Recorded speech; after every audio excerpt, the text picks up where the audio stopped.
بسم الله الرحمن الرحيم والتين والزيتون وطور سينين وهذا البلد الأمين لقد خلقنا الإنسان في أحسن تقويم ثم رددناه أسفل سافلين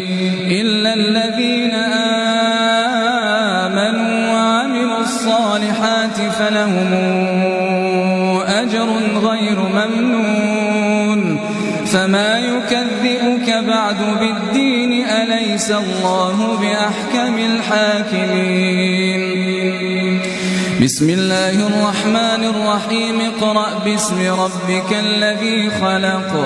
خلق الإنسان من علق اقرأ وربك الأكرم الذي علم بالقلم علم الإنسان ما لم يعلم كلا